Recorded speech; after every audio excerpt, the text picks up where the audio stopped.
শোনো শোনো শোনো সবে শোনো দিয়া মন, আজ মা রেঁধেছে চিংড়ি দিয়ে মোচার ঘন্ট করিয়া যতন। ভাবে চপারে সবগুলোকে ছোট ছোট করে কেটে দিচ্ছে। আপনারা চাইলে হাতেও করে নিতে পারেন। মোচার ভেতরে এরকম শক্ত একটা ডান্ডা থাকে, আর সাইডে একটা এরকম সরু পাতলা একটা আস্তরণ থাকে, সেটাকেও ফেলে দিতে হয়। ভালো করে সবগুলোর বেছে নিয়েছি, তারপরে কেটে নিচ্ছি। এগুলোকেও সরু সরু মতন কেটে নিতে হয়। ভেতরের যে মোটা অংশ একটা শক্ত ডাটা থাকে, সেটাকে এই যে বটিতে আটকে যায় বলে এগুলোকে বের করে নিতে হয়। এই যে বের হয়ে গেল। যখনই বটিতে আটকে যাবে, আপনারা তখন এই হাতের দ্বারা এগুলো টেনে বের করে নেবেন।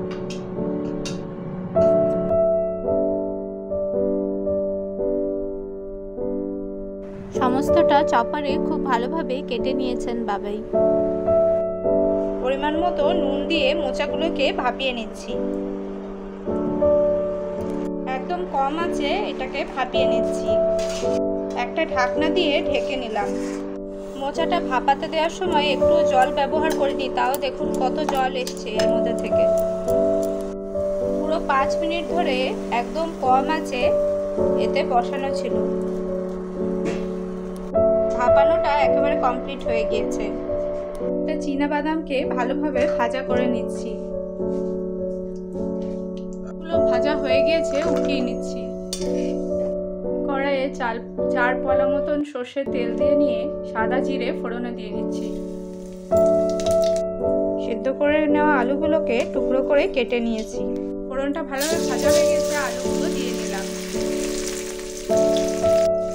আলুগুলোকে ভালো করে ভাজা করে নেব।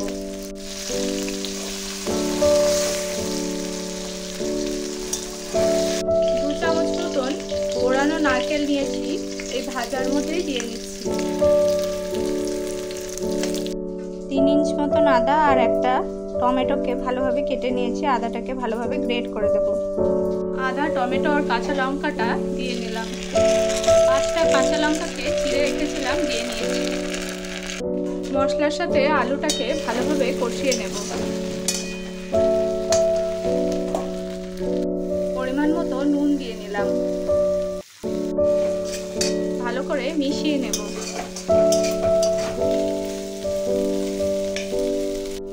হাফ চামচ হলুদ গুঁড়ো দিয়ে নিলাম। 1 চামচ ভরে ধনে গুঁড়ো দিয়ে নিলাম। জিরে গুঁড়ো দিয়ে নিচ্ছি 1 চামচ মতন। হাফ চামচ লঙ্কা গুঁড়ো দিয়ে নিলাম। সবকিছুকে ভালোভাবে মিশিয়ে নিচ্ছি। মশলাটা ভালোভাবে ভাজা হওয়ার জন্য যাতে পুড়ে না যায়, অল্প একটু জল দিয়ে দেব। সবকিছুকে খুব ভালোভাবে মিশিয়ে নিচ্ছি। ভালোভাবে কষতে দেব। পরিমাণ মতো মিষ্টি দিয়ে নিচ্ছি। মিষ্টির জন্য ব্যবহার করছি সুগার ফ্রি। করে সবকিছুকে মিশিয়ে নিয়ে একটা ঢাকনা দিয়ে 3 মিনিটের মতন চাপা দিয়ে রাখছি। নিলাম। ঢাকনাটা দেখুন, উঠিয়ে দেখাচ্ছি, একদম সুন্দর করে তেল ছেড়ে দিয়েছে। মশলাটাও খুব ভালোভাবে কষানো হয়ে গিয়েছে।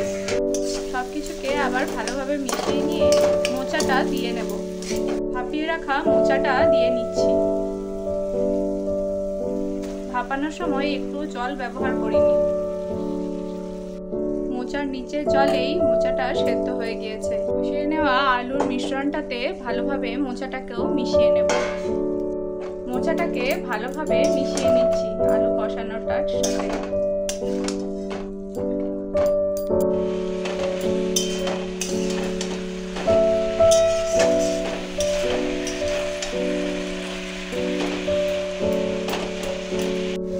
ছোট বাটির হাফ বাটি মতন জল ব্যবহার করছি, দিয়ে নিলাম। সবকিছুকে আবার ভালোভাবে মিশিয়ে নিচ্ছি। আবার 3 মিনিটের মতন এটাকে ঢাকনা দিয়ে ঢেকে নিচ্ছি। ঢেকে নিলাম।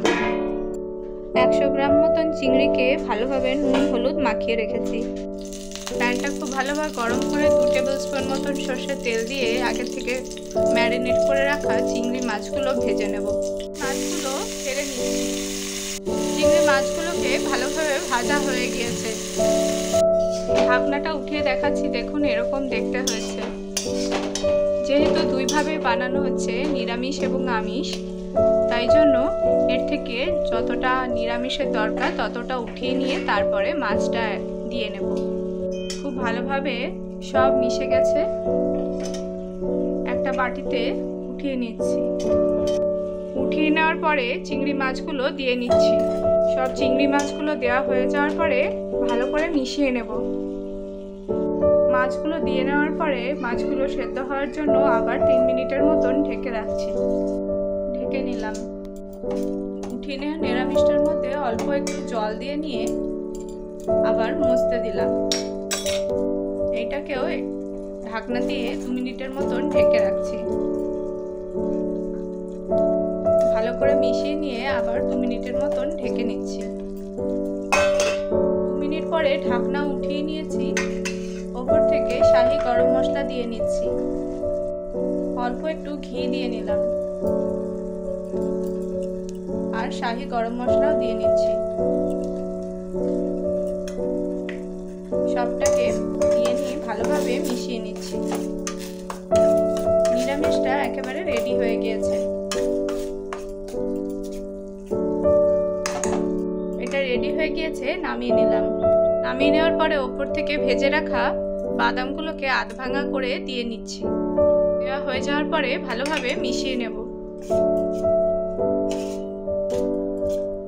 মাছেরটার থেকেও ঢাকনা উঠিয়ে দেখাচ্ছি, দেখুন এরকম দেখতে হয়েছে। এটাতেও ওপর থেকে শাহি গরম মশলা দিয়ে নিচ্ছি। শাহি গরম মশলা দেওয়ার পরে ভালোভাবে মিশিয়ে নিচ্ছি।